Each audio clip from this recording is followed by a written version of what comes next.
Vamos a comenzar nuestra clase de hoy, viernes 31 de marzo, nuestra materia Literatura, Política y Derecho. Estamos grabando de manera tal que esta clase puede estar subida en el día de hoy a los medios con los que ustedes cuentan para comunicarnos. Facebook, grupo de WhatsApp, y también con la ayuda de Juan Manuel va todo esto al aula virtual. Comienzo con una pregunta. ¿Han podido entender cómo es este modelo de taller de lectura que les subí?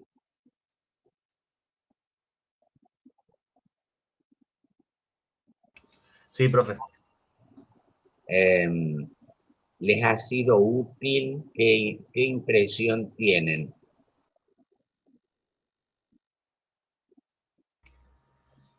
Es práctico. A la hora de leer, uno puede, ya con la estructura ya hecha del taller, puede distinguir, bueno, considero que tal definición de literatura vinculada con el derecho es novedoso o es importante. O algún aporte que refería justamente a algunos de los textos es, bueno, esto es realmente positivo. Bueno, gracias Santiago. ¿Alguna otra observación de algún otro alumno?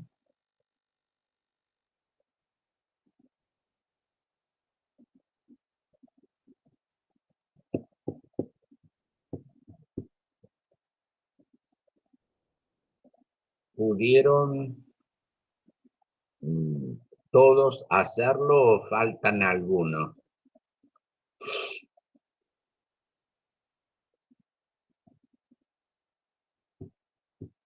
Profe.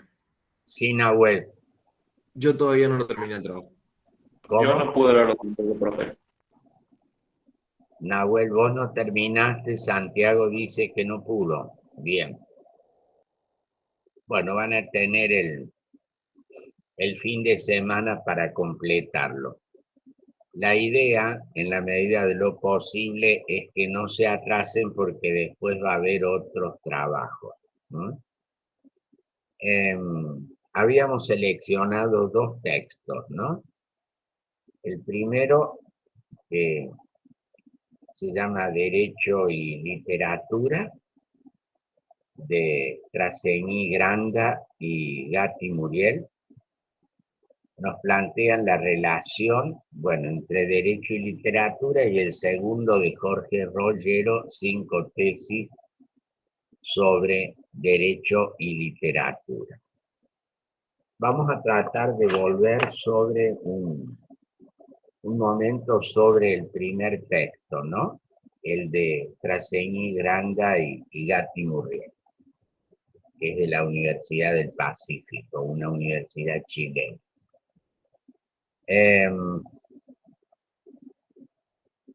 Para los que ya lo leyeron,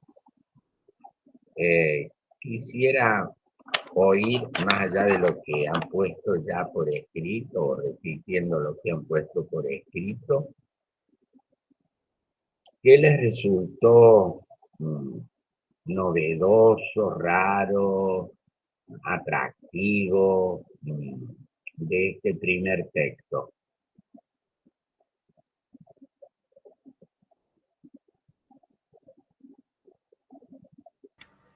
Que detalla de forma histórica o separa de forma secuencial cómo ha sido la evolución en la relación del derecho con la literatura, la década del 70, el 80 y el 90, principalmente. Cómo remarca cómo en la década del 70 comenzó esta vinculación entre dos materias que realmente en un primer momento no eran o no estaban tan relacionadas entre sí, pero con un cambio de paradigma, a partir de la década del 70 se empiezan a relacionar, en la década del 80 se avanzó y en la década del 90 se empezaron a incluir otras cuestiones como por ejemplo la cultura. Bien. Y de las obras que están mencionadas, que son, por un lado, textos, en el trabajo hay 3 textos, ¿no? El Quijote, de Miguel de Cervantes Saavedra, Fuente Ovejuna de Lope de Vega y 2 obras de William Shakespeare, ¿no? A ver,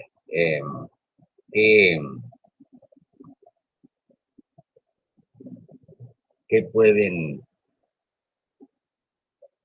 agregar como comentario?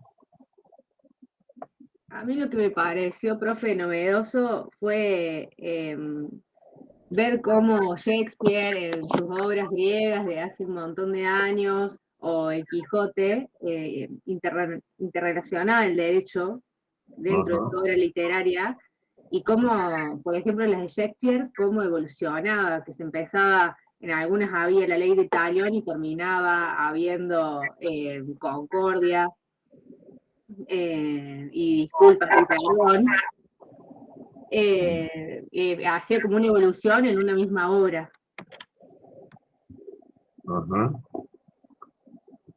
Bien. ¿Algún otro comentario?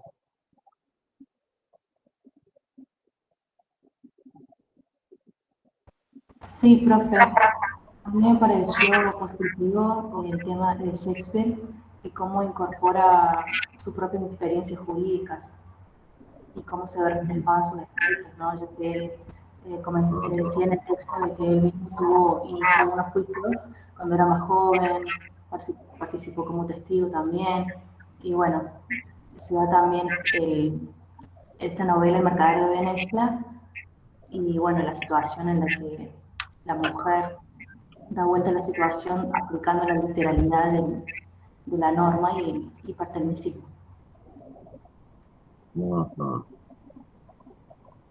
Bien, y esa expresión que encuentran en uno de los textos que se refiere directamente a nosotros, ¿no?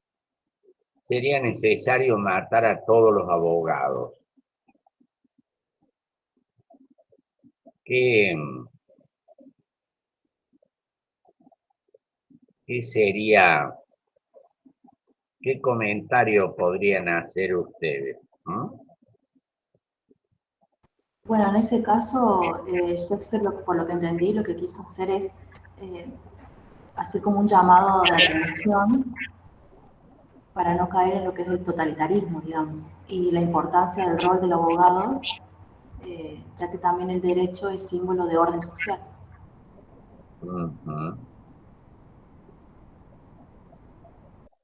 Bueno, fíjense ustedes cómo esta expresión está en el Enrique VI de Shakespeare.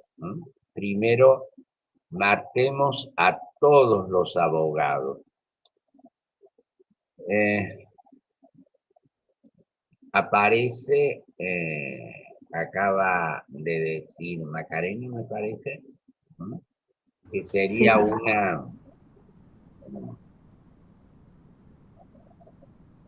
una crítica al Estado totalitario, es decir, sin abogados podríamos hacer lo que querramos.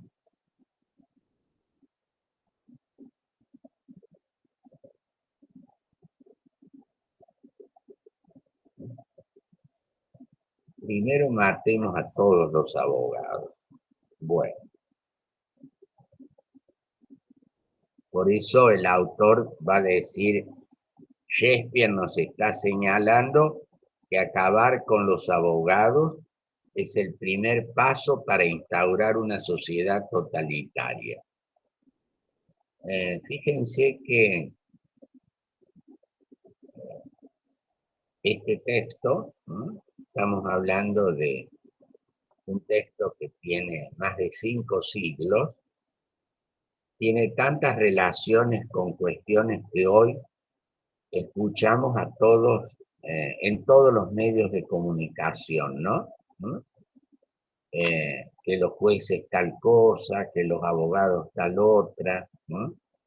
Por ejemplo, en la fuerte crítica que hay al Poder Judicial desde distintos sectores de poder, ¿no? Es un poco traspolando la frase de Shakespeare, ¿no? Matemos a todos los abogados, ¿no? O cambiemos a todos los jueces, ¿no? Este intento de avanzar el poder sobre los derechos y garantías de los ciudadanos. ¿Qué otra cosa puede haberle llamado la atención de este texto que no hayamos comentado aún?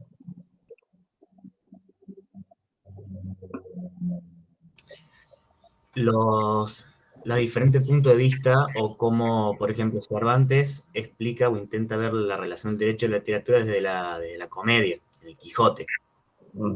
Y Shakespeare siempre es la tragedia.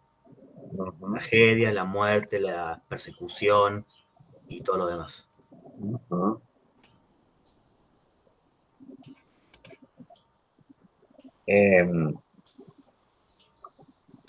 ¿Algún otro comentario?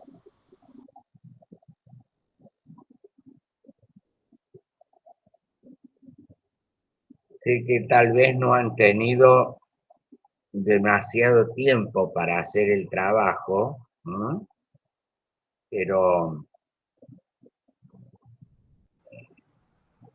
en los otros casos van a tener un poco más de tiempo. A mí me gustó esta frase. No sé si se me escucha bien. ¿Cuál? La humanidad necesita relatos y otros tipos de textos que la ayuden a plantearse o reconocer los grandes problemas de la existencia. ¿Por qué te gustó eso, Mariana?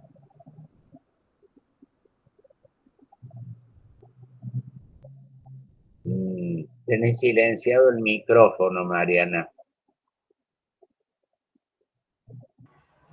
Ahí está. ¿Sí?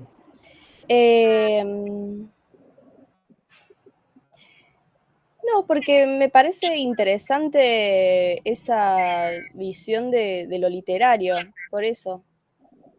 Que no se queda en el rigorismo del derecho, y sino que va a otra cosa, que es lo que también plantea mucho en el texto, de que con lo literario es como que se agregan sentimientos u otras cosas que son humanas, que el derecho carece.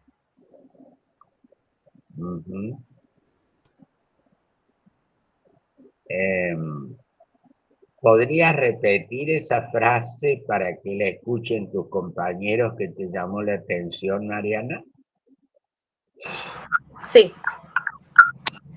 La humanidad necesita relatos y otros tipos de textos que la ayuden a plantearse o reconocer los grandes problemas de la existencia. Relatos que nos ayuden a plantear los grandes problemas de la existencia. Mariana decía recién que muchas veces el frío texto de la ley no nos permite ver esas otras dimensiones de la vida humana.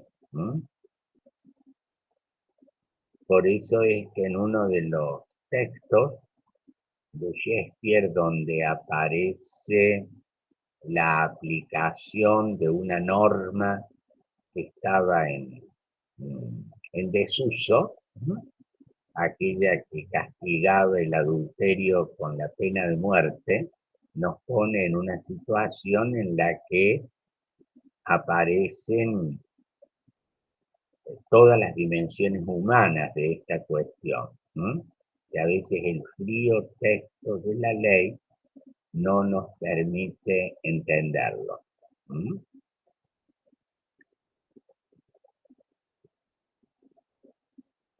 De esta manera, lo que nosotros vamos a procurar a través de una serie de textos literarios teatro, novelas, ensayos, obras cinematográficas, es poner al alumno de Derecho, es decir, ustedes, en contacto con otras dimensiones de la vida, desde otras perspectivas, que nos permitan entender el por qué, el para qué, la significación que tienen en la sociedad, la aplicación o no de determinadas normas legales.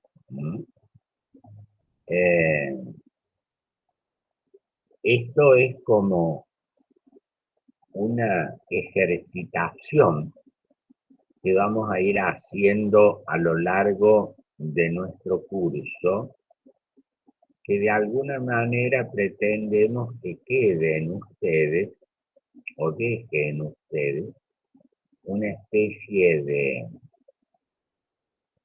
de huella imborrable. Hoy, por ejemplo, se usa mucho, ¿no? A mí no me gusta, pero bueno, está de moda, ¿no? Hacerse en el cuerpo una serie de marcas que son imborrables o muy difícilmente borrables, ¿no? Estamos viviendo hoy algo así como la cultura del tatuaje. Bueno, acá lo que pretendemos no es dejarles a ustedes un tatuaje que deje en alguna parte de su cuerpo inscrito literatura, política y derecho, sino que les quede grabado en su espíritu, ¿no? En su inteligencia, en sus sentimientos, todas estas dimensiones que tiene el derecho, todas estas dimensiones que tiene la vida humana, para no quedarse en la aplicación rigurosa de la norma, pase lo que pase. Ver por qué, para qué consecuencias trae, ¿no? Voy a tratar de ponerles un ejemplo. Hoy hay un grave problema, entre tantos otros, de seguridad, ¿no? Desde que ustedes esta mañana se levantaron, seguramente algunos de ustedes, o todos, o casi todos, y si no en el curso del día, van a recibir noticias de algún hecho que los impacte, ¿no? Un robo, un asesinato, algo que ha dejado a una persona, a su familia, herido o con alguna pérdida, ¿no? Entonces, frente a esta situación, ustedes lo saben,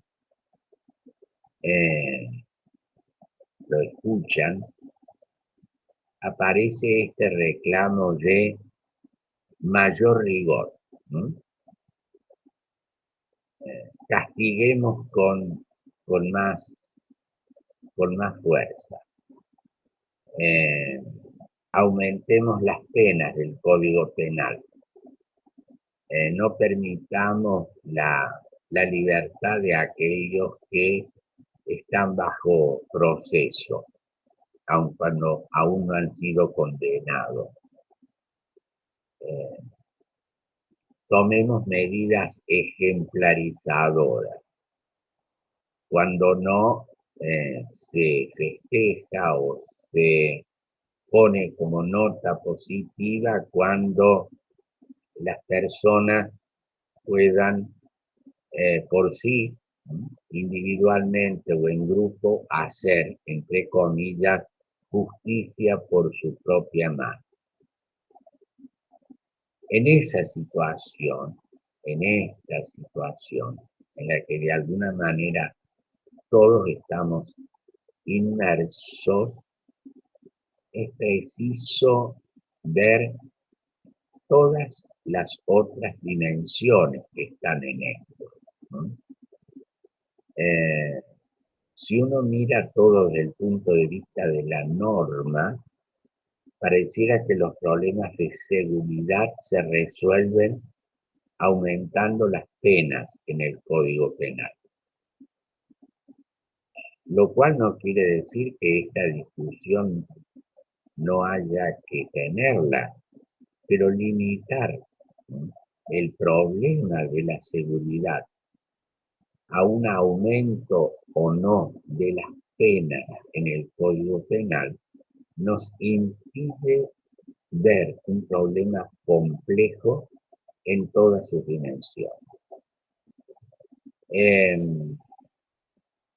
La literatura nos permite, entre otras cosas, ver esas otras dimensiones, ¿no? Recién hablé de hacer justicia por su propia mano. Esto no es nuevo y pertenece casi a la historia, ¿no?, de la humanidad. Allí van a leer ustedes en ese texto clásico del siglo de oro español, Fuente Ovejuna, cómo este personaje despótico es apresado y se le da muerte por manos de todo el pueblo, ¿no? Y claro, a la pregunta ¿quién mató a Fuente Ovejuna?, la respuesta del autor es todos a una. Y por eso es que cuando el rey, en ese momento los reyes católicos, mandan a investigar sobre esto, aparece que nadie, de manera particular en el pueblo, es responsable de la muerte, ¿no? Todos habrían participado, no se podía individualizar a nadie. Y ahí el texto que ustedes van a leer o están leyendo plantea cómo la solución a la cuestión no es una solución jurídica, porque de aplicar la norma, ¿no?, castigar con la pena de muerte a quienes habían matado al comendador, habría que haber matado a todo el pueblo. Y aparece esta medida del indulto, que es una medida política para resolver una cuestión general. Bueno, más allá de ese tema, ustedes advierten cómo, de la mano de un texto literario, ustedes pueden adentrarse en el análisis de una cuestión social que tiene una dimensión jurídica, pero que no se agota en el derecho. Este es un poco el sentido de estos dos textos que hemos puesto a consideración de ustedes. Y vamos a ir haciendo en el curso de esta materia, en el no demasiado tiempo que tenemos, lecturas, algunas obligatorias, otras sugeridas, y otras en las que ustedes de un conjunto de textos van a poder elegir algunos para analizar y comentar la problemática en cuestión. ¿Qué es lo que vamos a introducirnos a partir de la clase de hoy, nuestra segunda clase, sobre el tema del poder? Ustedes, si analizan el programa que hemos propuesto, está allí en el grupo de Facebook, van a encontrarse con la referencia al poder en las obras literarias. Entonces, hay una serie de textos que a partir de ahora, dentro de un rato más precisamente, van a ir encontrando ustedes en el grupo de Facebook.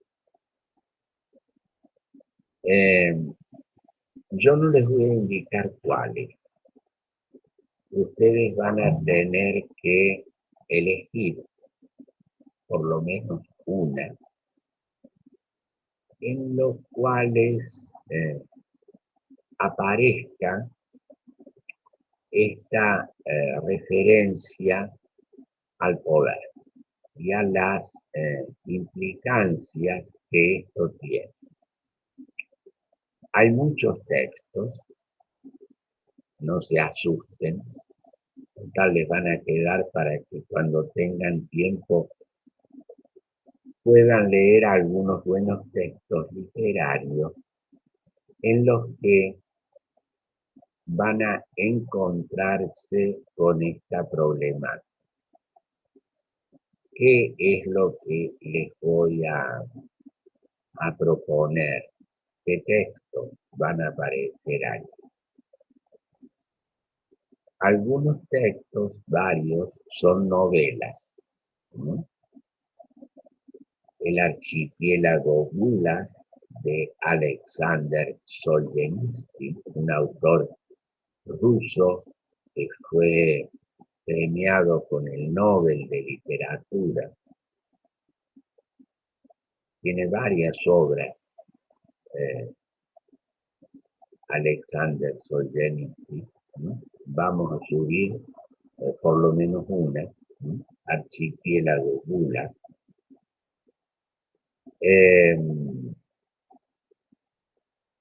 Otra novela de Arturo Uslar Petri,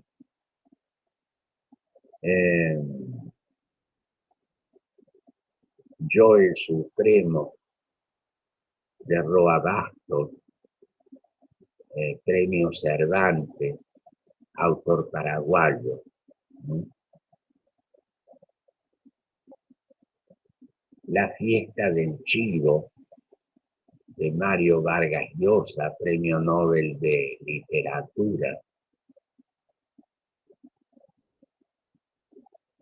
Ensayos como el de un autor francés que militó en el Partido Comunista y que publicó un ensayo a su regreso de la antigua URSS, que es André Gide.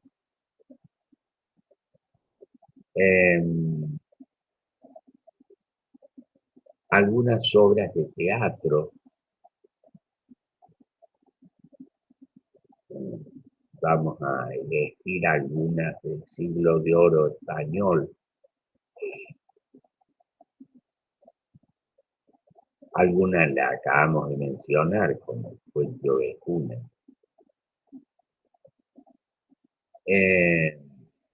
Y también algunas películas en formatos que ustedes puedan acceder en la medida de lo posible donde están, la colocamos en el grupo de Facebook. pero también una modalidad que no estaba prevista, pero que de alguna manera inventaron los alumnos el año pasado. Me preguntaron, ¿qué pasa si proponemos otro texto además de la lista? Y así apareció El arte de la guerra, un clásico de un autor chino de muchísimos siglos atrás, o El Señor de los Anillos, y alguna otra obra que en este momento no me recuerdo. Y yo les dije que me parecía correcto, obras que a lo mejor leyeron, les gustaron y que podrían, más allá de la lista, cumplir la finalidad con la que nosotros vamos a examinar estas obras propuestas. Por eso podría preguntarles ahora si de lo que han leído, alguna alumna me dijo, me gusta leer, no me recuerdo quién, ¿no? Leo bastante, de lo que han leído, de lo que han oído, que podría ser. ¿Qué textos podrían mencionar ustedes que tengan una relación con el poder?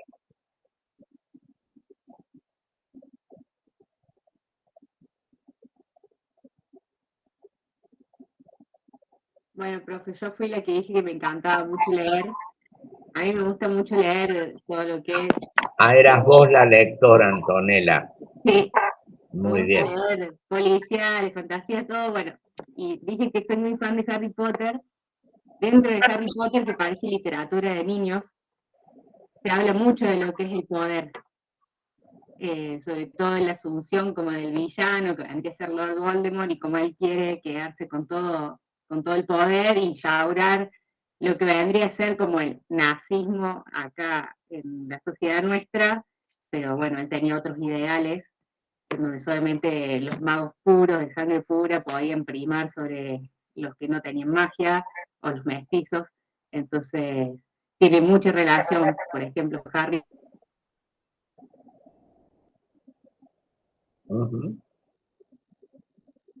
Muy bien.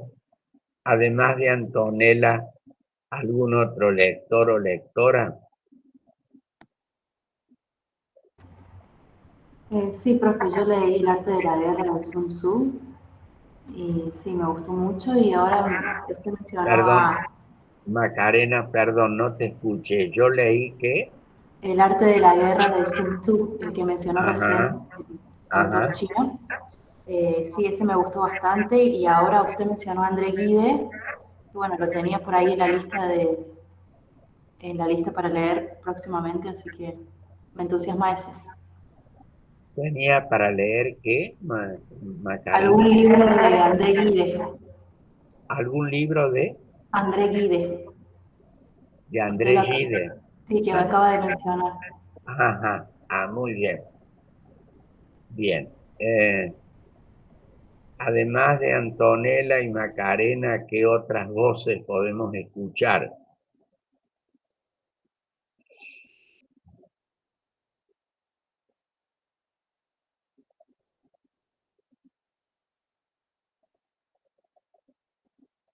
Le podríamos preguntar a Juan Manuel si está, que es nuestro ayudante alumno y que cursó la materia el año pasado, qué textos para él le marcaron más esta problemática del poder.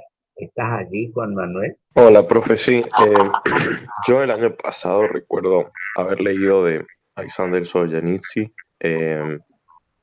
Archipiélago Gulag, que, bueno, es una obra quizá un poco larga, pero bastante recomendable, donde él narra, explico a grandes rasgos lo que vivió, digamos, en esa horrible etapa de su vida, de pura memoria.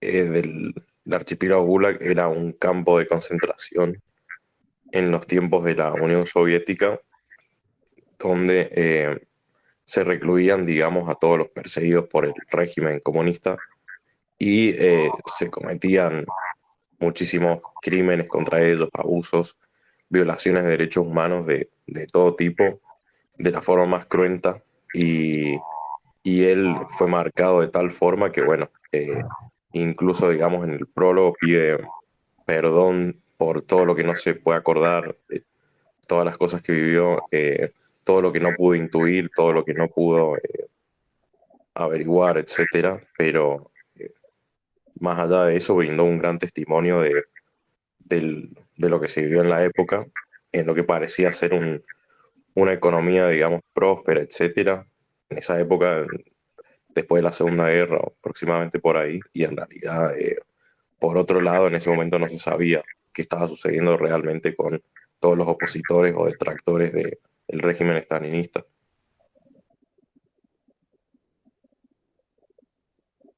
Gracias, Juan Manuel. ¿Hay algún otro alumno, alumna que haya leído, recordado algún texto vinculado a este tema?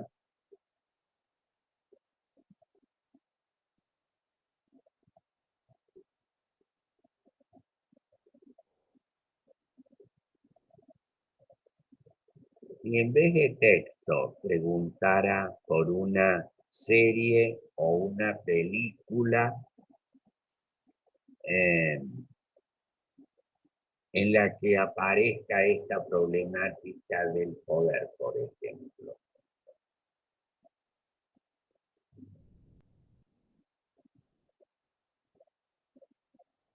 Alguna serie, película que ustedes hayan visto o les hayan comentado.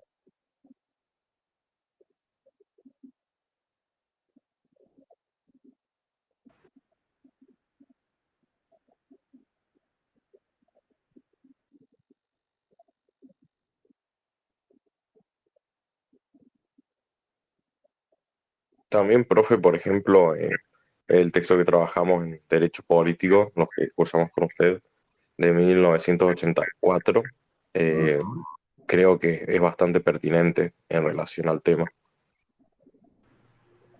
Efectivamente, Juan Manuel. Sí, sino también del mismo autor está Rebelión en la Granja, que también hay un conflicto de poderes.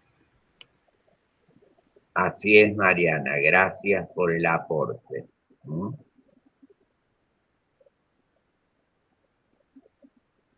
Si les vuelvo a preguntar en un ejercicio de memoria si han oído, si han visto, si han escuchado algún comentario de alguna obra cinematográfica o serie con este tema del poder.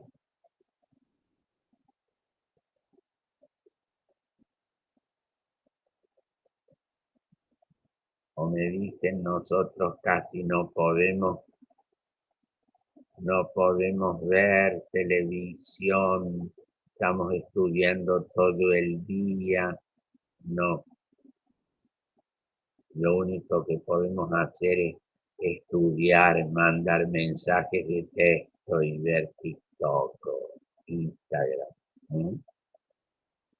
Bueno, profe, una que es argentina, que es la que estuvo nominada al Oscar ahora, Argentina 1985, habla sobre las juntas y los juicios a las juntas, y también habla del tema del poder. Bien, Antonella. Se puede enfocar esta obra entre tantas dimensiones como aparece un ejercicio abusivo del poder. Profe, también, o sea, son muy clásicos, ¿no? Pero el diario de Ana Frank y todo ese tipo de novelas que hablan de lo que fue la Alemania nazi, ¿no? Que también como que nos dan una visión desde la parte de quien lo sufrió, digamos, no de la imagen de poder, pero sí de quien sufrió todo ese proceso. Correcto. Muy bien. Y de paso ven cómo vamos apelando a recuerdos y memoria, ¿eh? El diario de Ana Frank. Perfecto. ¿Alguna otra Hay serie? una serie, no sé si la vieron, es medianamente nueva, que se llama El Reino, en Netflix, que está muy buena también. Muy bien. Yo estaba por mencionárselas, pero me alegro que estamos haciendo como una especie de psicoanálisis de mutual, ¿eh? No digo nada, ustedes desde el sillón van diciendo cosas. Efectivamente, El Reino, que está la segunda temporada ahora, por supuesto, una visión discutida y discutible, pero ahí diríamos la problemática del poder aparece, ¿no? A veces, según las percepciones y críticas, puede estar bien desarrollada, puede no estar, puede aparecer lugares comunes o no, pero está bien, ¿no? Me gustó la observación, ¿no? Creo igual, ¿Alguna? profe, que realmente el tema del poder es como un tópico que siempre está presente en Así cualquier es, ámbito, porque en eso se basan las relaciones, es la realidad, no se puede negar que siempre hay una figura o que el poder en sí está presente en todo lo que nosotros hacemos y en toda nuestra realidad de vida. bueno, hay una serie de Estados Unidos, a ver si encuentran el título, que de alguna manera terminó abruptamente porque el actor fue imputado de un delito del cual ha sido sobreseído, pero prácticamente tuvo que terminar abruptamente la serie. House of Cards, profe. Muy bien, Santiago, ¿eh? Va funcionando este psicoanálisis de mutual. ¿Alguno de ustedes vio House of Cards? Yo vi las 2 primeras temporadas. Vos viste. A ver, ¿qué podría, a ver, qué te dejó acerca de esta temática, el poder? La serie está buena, me pareció un poco aburrida después, pero trata sobre la ambición de un senador norteamericano por escalar posiciones dentro del gobierno y va mostrando cómo va siendo vicepresidente, después llega a la presidencia, cosas así. Y se ve todos los factores de poder, los grupos de presión alrededor. Muy interesante. Muy bien. ¿Alguien más pudo ver esa serie o la recuerda o recibe algún comentario? Yo no la vi, pero mi hermano me la comentó y sí, hablaba de eso, del tema de la ambición y cómo empiezan de tan abajo y termina siendo el presidente y todos los Ah, entramados que hay entre ellos y las traiciones y los cambios políticos, los cambios de bando. ¿Alguno de ustedes con respecto a esta serie, ¿no? escuchó algún comentario donde apareciera una relación con situaciones nuestras propias de nuestra propia realidad?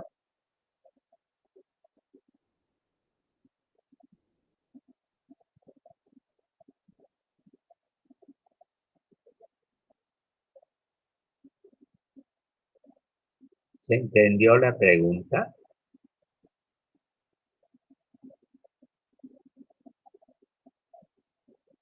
La Sí, serie, profe. Yo la ¿Eh? verdad es que yo no la vi y no conozco, o sea, no tengo en mi entorno gente que la haya visto. Por eso Ajá. no podría decirle. Bueno, y Santiago, que la vio, ¿se le ocurrió establecer alguna relación o escuchó entre esa situación y otras situaciones vividas en otros países o en nuestro país? Y yo creo que eso está presente en todos lados, en donde haya política, hay ambición, me parece a mí. Ujú.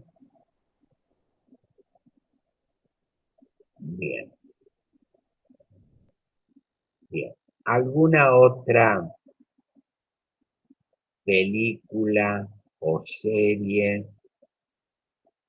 nacional o extranjera que usted hace mucho vi una sobre el poder que se llama Hotel Ruanda, dice Nahuel? ¿Mm?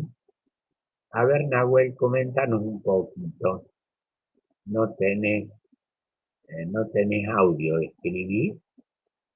No, sí tengo audio. Ah, Vi una que se llamaba Hotel Ruanda, que se trata sobre cómo pelean los dos grupos de poder que querían quedarse con el gobierno de Ruanda, y más que nada porque una parte de la sociedad discriminaba a la otra parte de la sociedad cuando se produjo el genocidio de Ruanda, y la parte que estaba siendo asesinada se esconde en su mayoría bueno, en ese Hotel Ruanda.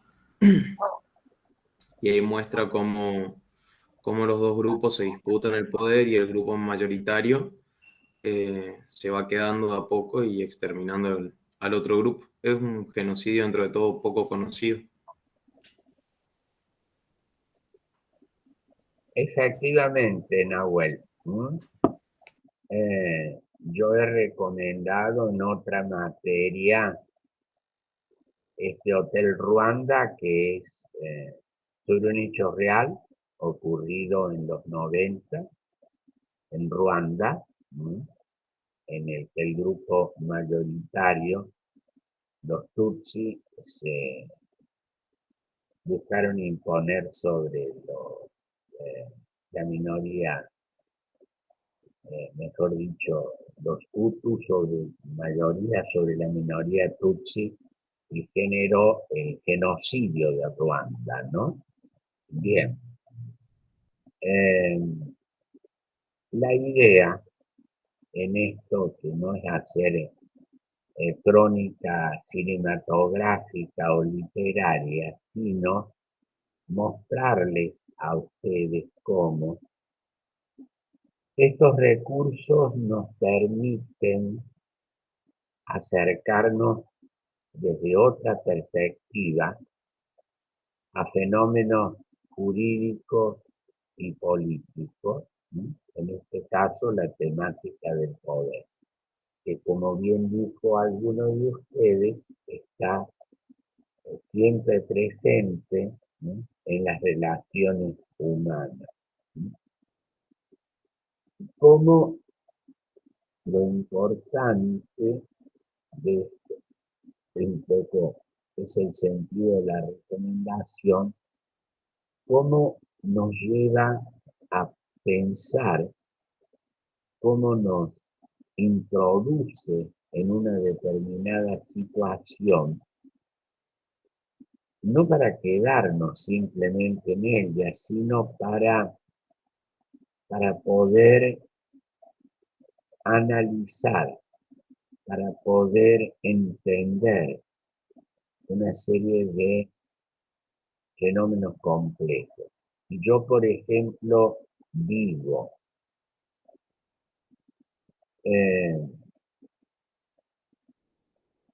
entre 1933 y 1945 se dictaron en la Alemania nazi las leyes de Nuremberg, destinadas a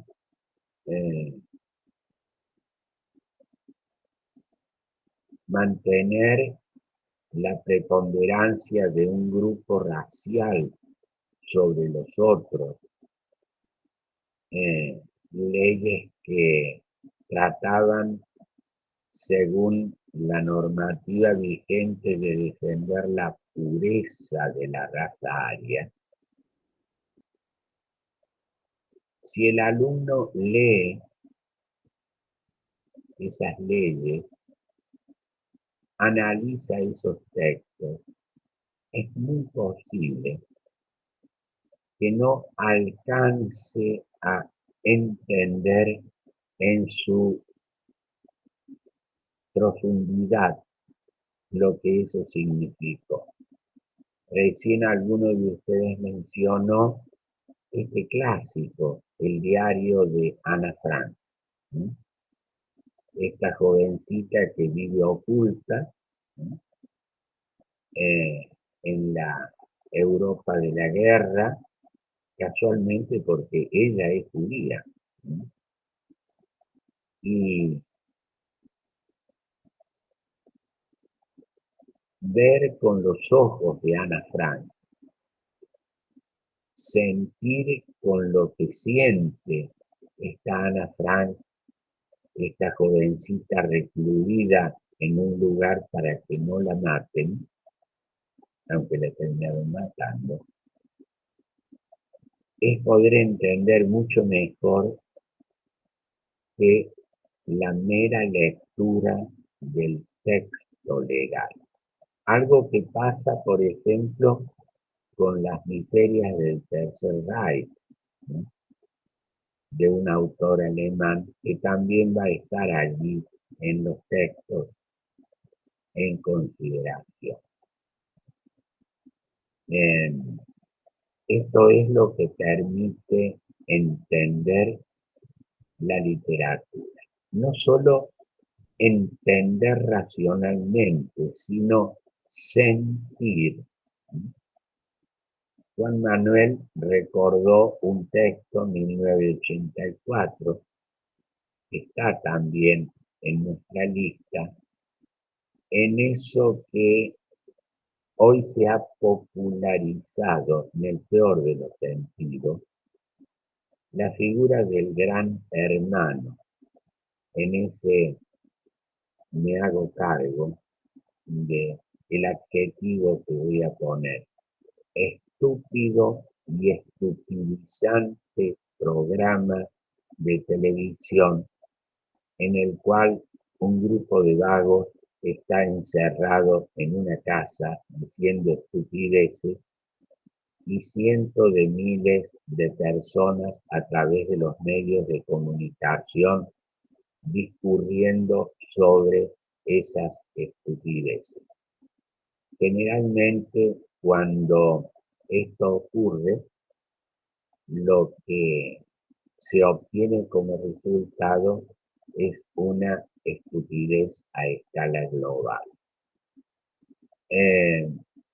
Pero la gran mayoría no sabe, debiera saberlo, que la figura del gran hermano que aparece como personaje simpático y ese confidente de los idiotas que están alojados en esa casa, es el nombre de algo tremendamente siniestro, ¿no? El ojo que todo lo ve, que todo lo controla en esa sociedad totalitaria a la que muchísimas veces nos vamos acercando sin que nos demos cuenta, ¿no? Y entonces este ojo que todo lo ve, que todo lo controla, que incluso llega hasta controlar nuestros pensamientos, ¿no? Eso es, para eso escribió Orwell y para eso hasta hoy leemos 1984.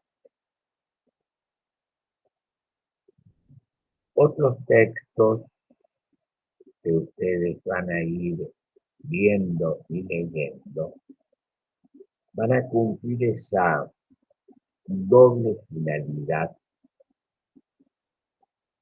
a la que hacíamos referencia en nuestra clase inicial. Que el alumno amplíe su lenguaje, su vocabulario, pero al mismo tiempo que descubra el valor liberador u opresor de las palabras. Por eso es que no se puede hablar impunemente. No se puede utilizar cualquier término, porque los términos conllevan muchas cosas. De la mano de una serie de buenos textos literarios, vamos a poder ir viendo estas dimensiones. Incorporar y ampliar nuestro lenguaje, ver la ambivalencia de los términos, descubrir el sentido liberador u opresor de las palabras y también colocarnos en situaciones que nos permitan ver más allá del mundo de las normas, ¿no? ¿Qué es lo que está implicado? Fíjense ustedes cómo, y vuelvo sobre algo que ustedes han leído o van a leer en los dos textos iniciales que propusimos para el taller de lectura, ¿no? Esa expresión que nos toca de cerca. Matemos a todos los abogados. ¿Qué significa? ¿No? Fastidio significa bronca contra los abogados, o hay otras cosas más. Qué interesante esto, ¿no? Fíjense que mientras les leía este texto, les recordaba este texto, me recordaba de un episodio que aparentemente lo cuento con un sentido humorístico, pero que en realidad es un hecho real. Hace muchos siglos, cuando yo comencé a estudiar la carrera que ustedes están estudiando, bueno, muchos siglos no, el siglo pasado, mi primer día de clase tuve una experiencia antes de tener mi primera clase. Estaba en la puerta allí de la calle Preco, que a esa época no era peatonal. Mi primera impresión de algo que podría titularlo la percepción social del abogado. Un señor que venía hablando solo, en un estado bastante ofuscado, se paró frente a la puerta de nuestra facultad, en la que de casualidad estaba yo con un compañero para entrar a clase. Y dirigiéndose a nosotros, pero sin dirigirse a nosotros, sino viendo que esa era la facultad de abogacía, comenzó a gritar, refiriéndose a esta cueva de ladrones, hijos de EP... Y luego siguieron todos los improperios habidos y por haber acerca de los abogados. Mi compañero y yo quedamos petrificados frente a esta persona que en realidad se dirigía a nosotros, pero no se dirigía a nosotros, sino que le hablaba a la fábrica de abogados, ¿no? Cuando esta persona se fue, le comenté a mi compañero, caramba, qué profesión hemos elegido. Parece ser que no muy que no tiene mucha simpatía social. Indudablemente que uno podría quedarse en la anécdota, como se podría quedar en la anécdota con los apelativos que es conocida nuestra profesión, que ustedes saben que no nos llaman jilgueros sino cuervos, que no son precisamente aves muy simpáticas, ¿no? ¿Por qué esas expresiones? ¿Por qué esa percepción? ¿Cuánto de mentira, pero cuánto de verdad puede haber en este tipo de reacción? Miren cómo de un hecho tan simple, ¿no? Cómo nos miran, cómo nos ven, ¿no? Uno puede reflexionar bastante, no para aceptar, no para condenar, sino para buscar, ¿no?, explicaciones y causas más profundas. ¿Cuánto hacemos tal vez en el ejercicio de nuestra profesión que oculta la nobleza de nuestra tarea y que pone sobre la mesa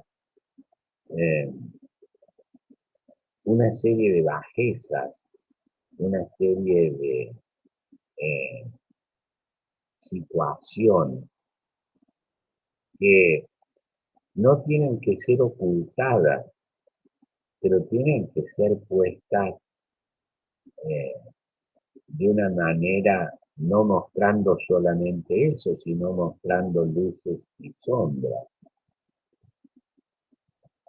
Antes de comenzar la clase leía, tiene que ver con la administración de la justicia, un hecho que creo que es el tercero o cuarto que ocurre en estos días en la justicia de Córdoba.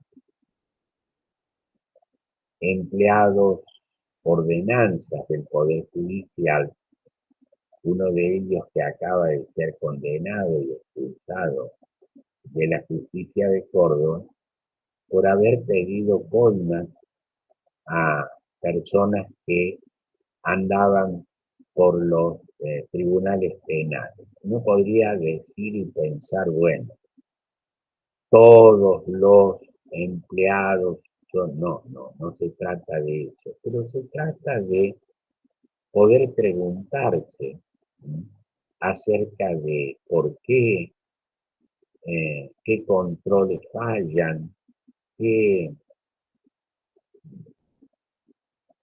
ha fallado en los procesos de selección, por qué estas cosas ocurren. Profe, ¿Sí? y con respecto al término cuervo, por supuesto que se refiere a la idea histórica de que los abogados son carroñeros y demás. ¿Qué tan errada cree que está esta generalización o hasta dónde el mote fue ganado por antecesores del ejercicio de la profesión y gente que aún ejerce la profesión? No entendí la pregunta, Nahuel.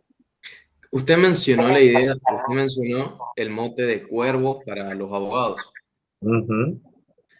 Le consulto hasta dónde usted cree que es una generalización por unos pocos o hasta dónde es más una mayoría y una generalización, podría decirse, correcta o ganada por propios compañeros que ejercen la profesión. Ustedes saben, de generalizaciones hablando, que se le atribuye a Napoleón la expresión que todo el que generaliza es un estúpido, y al hacerlo esa afirmación él también generalizaba, ¿no?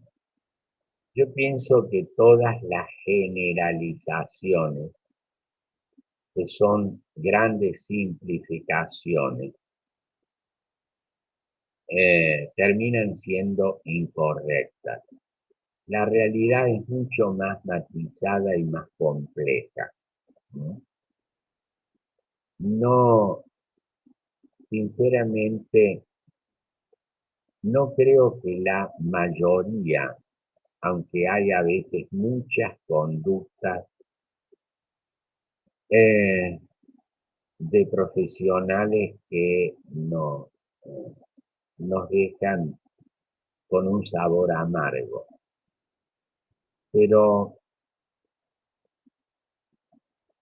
tal vez no es un problema cuantitativo, sino un problema cualitativo. ¿Qué quiero decir con esto? Cuando uno enfrenta la noticia o el hecho o la condena de un abogado deshonesto, tiene un impacto muy negativo, ¿sí? Mucho más en la situación presente en la que hay una influencia de los medios de comunicación a través de la repetición, ¿sí?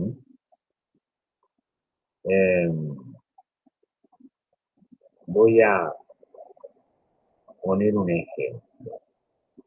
Yo hice referencia al tema de la seguridad. Todos ustedes son testigos a través de los medios de comunicación y todas las plataformas sociales que llegan a nosotros la idea de hechos. Ayer, por ejemplo, me llamó la atención en horas de la noche, me parece, que una persona, una joven, cerca de la escuela donde creo que iba a clase, fue atacada y herida en la pierna.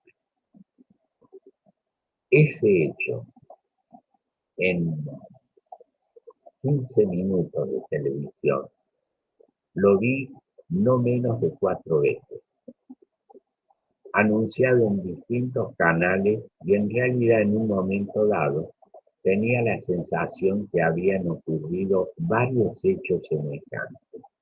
En realidad el hecho, lamentable por cierto, era un hecho, pero llega al imaginario público con una multitud de hechos. La noticia de un abogado coimero o de un abogado inescrupuloso que se multiplica a través de los medios de comunicación puede llevarnos a la convicción social de que, entre comillas, todos los abogados son y por eso merecen el apodo de guardia. ¿Mm? Profe, y en base a esto, si bien no está, como usted dijo, mencionó la frase de Napoleón sobre la generalización, ¿no cree que favorece a la idea de generalizar el hecho de que los abogados hayan elegido el método de control interpartes? Hayan elegido el método De control interpartes en lo que es el ejercicio de la profesión. ¿te refieres a los tribunales de disciplina? Exactamente. ¿Que vos crees que haría falta otro mecanismo de control? No, solamente es una consulta, porque por el hecho de que por el mecanismo de control elegido, al ser interpartes, ante un hecho de corrupción, la solución idílica sería que el abogado que esté al lado, que conoce, lo denuncie, pero normalmente es un compañero, un conocido, un amigo, y por más que sepa que se está equivocando y por más que se lo diga, no va a ir a un tribunal de disciplina. A ver, y yo creo que hay un delgado límite entre compañerismo y complicidad. ¿Mm?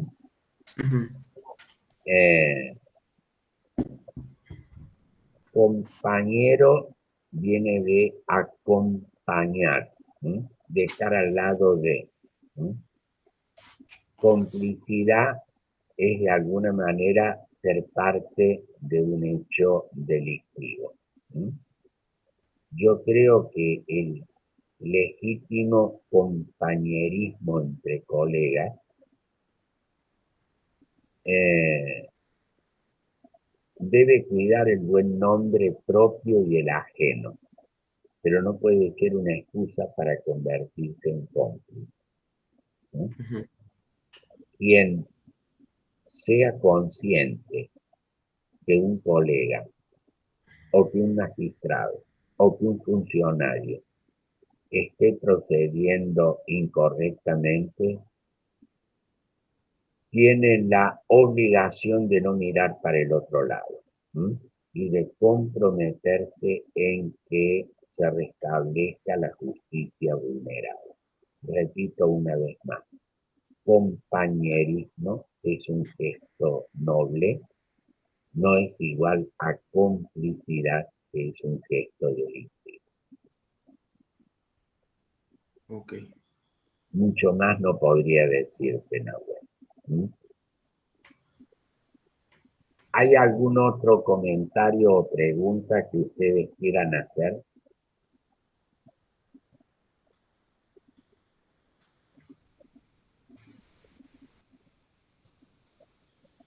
Vamos a hacer una breve pausa de 5 minutos, ¿m? Antes de continuar.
Muy bien.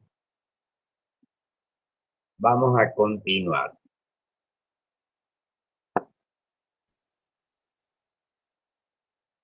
¿Alguna pregunta?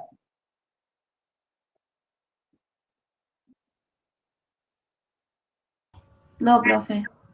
Bueno.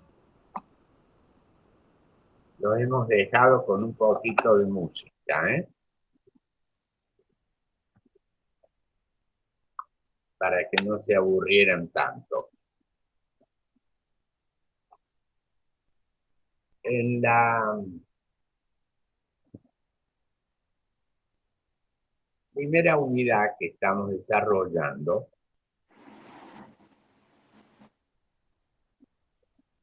vamos a referirnos a dos temas. El primero, dice nuestro programa, reflexiones sobre el poder en las obras de ficción. El segundo tema está vinculado a la política latinoamericana en las grandes novelas. ¿Qué vamos a hacer en esto? Ustedes van a elegir un texto de la lista de textos cuyas versiones en formato digital están a su disposición en el grupo de Facebook. Si alguno tiene dificultad, lo pasamos también al grupo de WhatsApp. Van a elegir un texto de esa lista o me van a proponer un texto que a ustedes les guste más, en el cual vamos a tratar de analizar la cuestión del poder. En este caso, lo que ustedes van a hacer es elegir el texto y leer. Y luego van a hacer un pequeño comentario. No lo van a hacer en el formato del taller de lectura que hemos usado ahora, sino lo van a hacer brevemente en un texto escrito por ustedes, en el cual se trata básicamente de reflexionar sobre, no contarnos lo que el texto dice, ¿no? Naturalmente que para eso nos va a llevar un poquito más de tiempo. Entonces vamos a dar, a partir de ahora, un plazo de 8 días. 8 días. Para que ustedes elijan, lean y hagan el comentario. Entonces van a elegir un texto que se va a referir al poder en general. Puede ser novela, ensayo, obra de teatro, o también una serie o película que ustedes han visto o quieran ver. Y van a elegir otro texto, obra de teatro, película, novela, ensayo, sobre, y acá bajamos a la política latinoamericana, ¿no? Hay una serie de grandes novelas que están escritas y pensadas por latinoamericanos. Vargas Llosa, Uslar Petri, y otros autores, Sergio Ramírez. Todas las obras están en formato digital y van a hacer lo mismo. Obviamente que entre la reflexión general sobre el poder y la política latinoamericana, muchas veces los textos se cruzan o se interrelacionan, ¿no? Lo mismo vamos a hacer luego con las otras unidades que nos plantean otros temas. Pero la idea es buscar el texto, seleccionarlo, leerlo, comentarlo. algunos pueden haber leído un texto que les ha resultado útil, lo traen, aunque no esté en la lista. No sé si queda claro esto. ¿Sí? Sí, profe. Así como hace un rato, medio en broma, medio en serio, les decía que estaba haciendo psicoanálisis mutual, preguntándole, y luego de un largo silencio había una respuesta. Yo les invito a que ustedes de alguna manera busquen en el baúl de sus recuerdos, o en la biblioteca de sus casas, o en algo que escucharon, que comentaron, que no lo leyeron o no lo vieron, ¿sí? Que lo actualicen, que lo traigan para esta tarea de estudiar esta materia en la que les cuento en algunas oportunidades hemos convocado, lo estamos volviendo a hacer este año, ya le vamos a decir la fecha, ya la decana de la Facultad de Letras de nuestra universidad, la doctora Graciela Ferrero, que es una excelente poeta de nuestra universidad, de nuestra Córdoba, nos va a dar un día de clase. El año pasado lo hizo con un texto, Soldados de Salamina, un texto de un autor español. No sé si va a repetir ese u otro texto. ¿Sí? Y le hemos pedido también al profesor español Antonio Colomer y Viadel, que nos dé desde España una clase sobre el Quijote y la política. Todavía no me ha contestado el doctor Colomer. Le hemos pedido también a la doctora Miriam Leusinger de la Universidad de Passau en Alemania, que nos dé una clase y puede conectarse, lo va a hacer. La idea es aprovechar, utilizar este sistema de la virtualidad para acercarnos a personas que de otra manera no podrían estar con nosotros. Si hay alguna idea que ustedes tengan, o alguna pregunta, o alguna sugerencia, ¿sí? La escucho.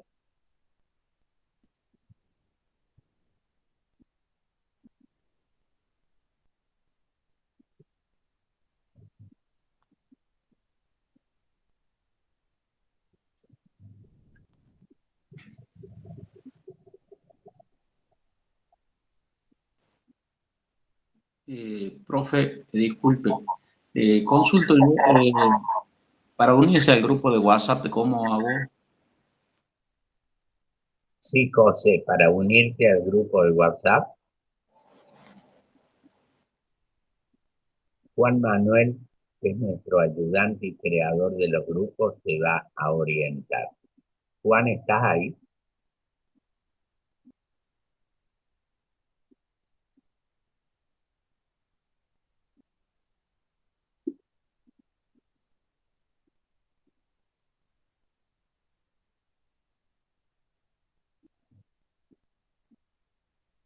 Juan Manuel. Bueno, aparentemente Juan Manuel se ha desconectado, pero a ver, alguno a ver, Santiago pone, ¿qué Profe, pone ahí Santiago? pasé un link para que se una. Ah, ¿lo viste, José? Que por favor me lo pase nuevo. ¿Se lo podés pasar, Santiago?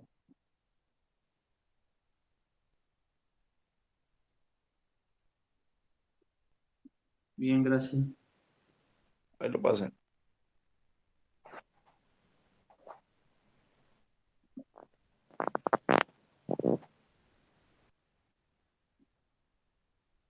¿Lo pudiste ver, José?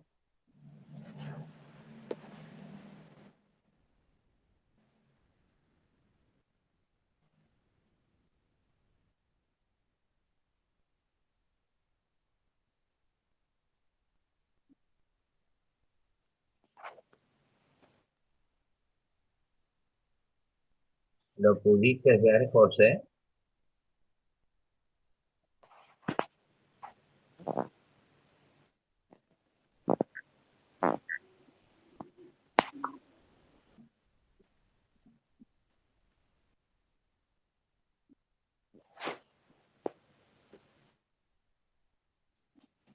Bueno, si no podés, José, le voy a pedir a Juan Manuel, a José Manuel que te ayude.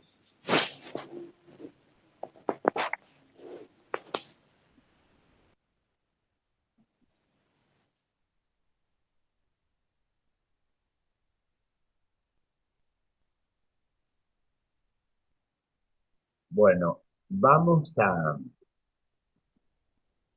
tratar de que a partir de la próxima clase podamos disponer en un espacio relativamente corto de poner a disposición de ustedes algún trozo, ¿no?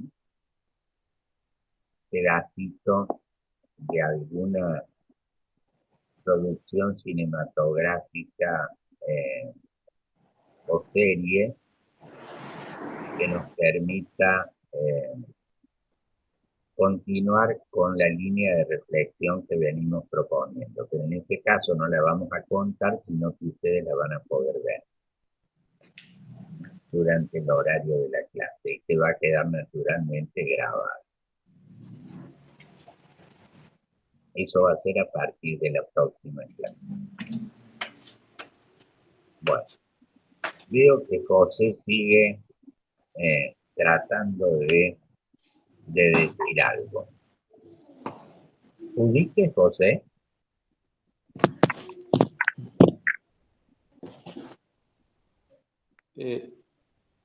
Sí, profe. Sí, gracias. Bueno, ¿te conectaste entonces? Sí, la copia. Bueno, muy bien.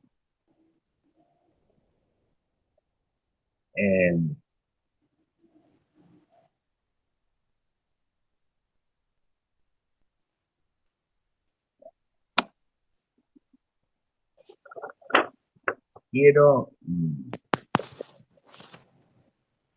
recordarles de nuevo, para ir redondeando la clase de hoy, uno de los fundamentos que hemos puesto en nuestra asignatura opcional.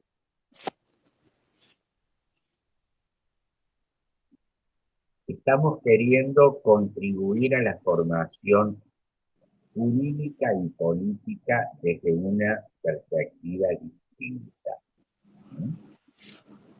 La literatura siempre ha reflejado los problemas sociales y políticos de las sociedades. La lucha por las transformaciones sociales tuvo en la literatura una gran aliada,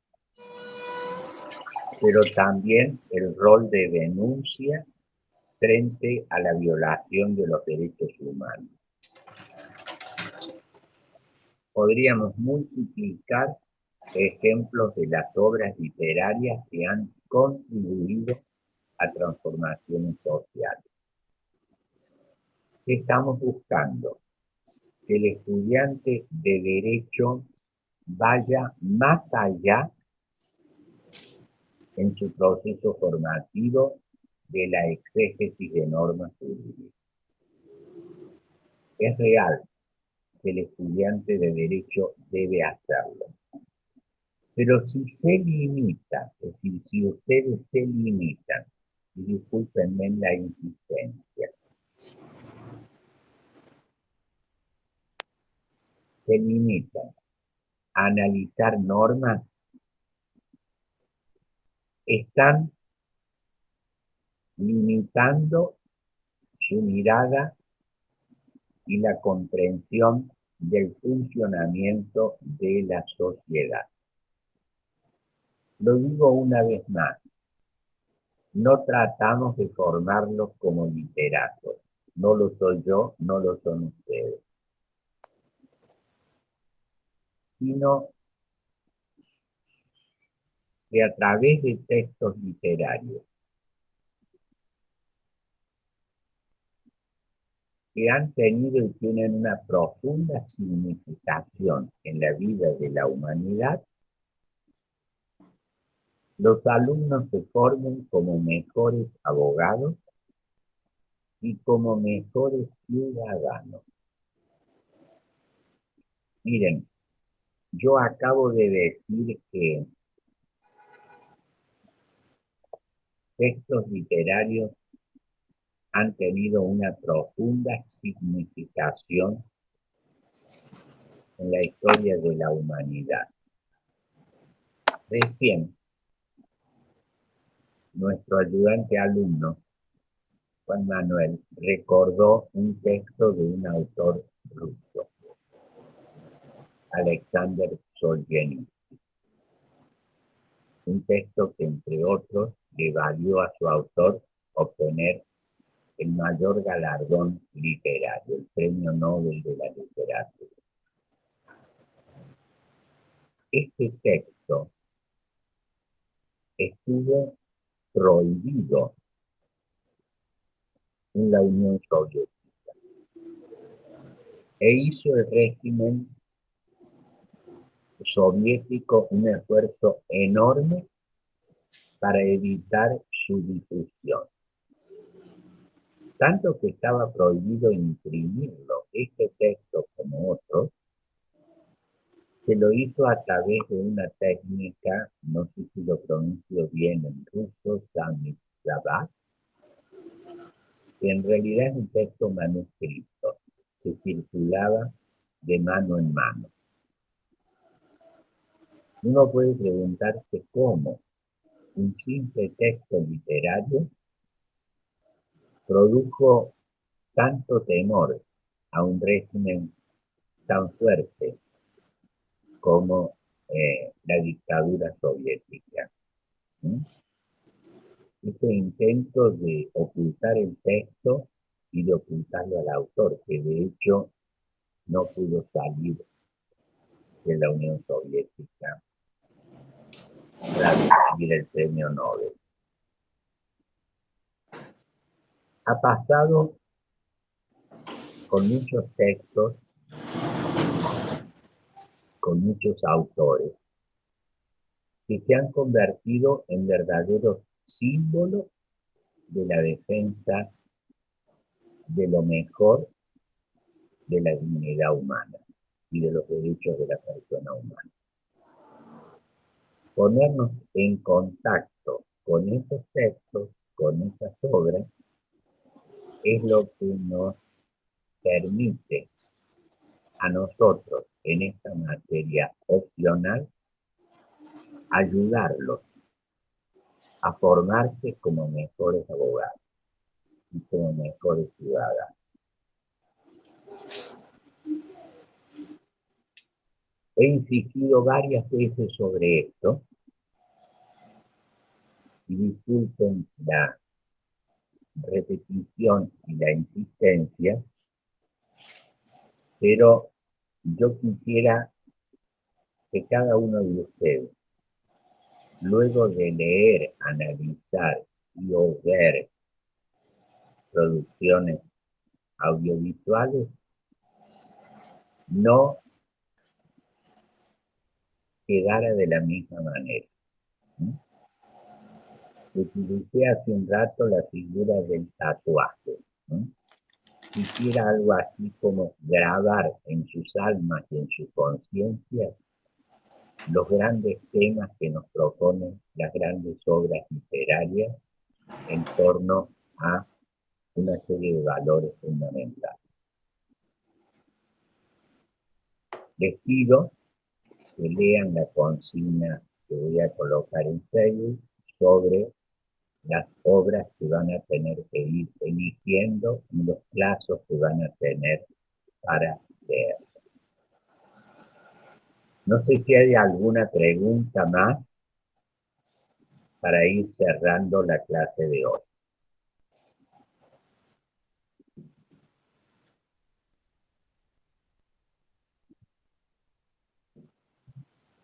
¿Alguna pregunta? ¿Alguna observación?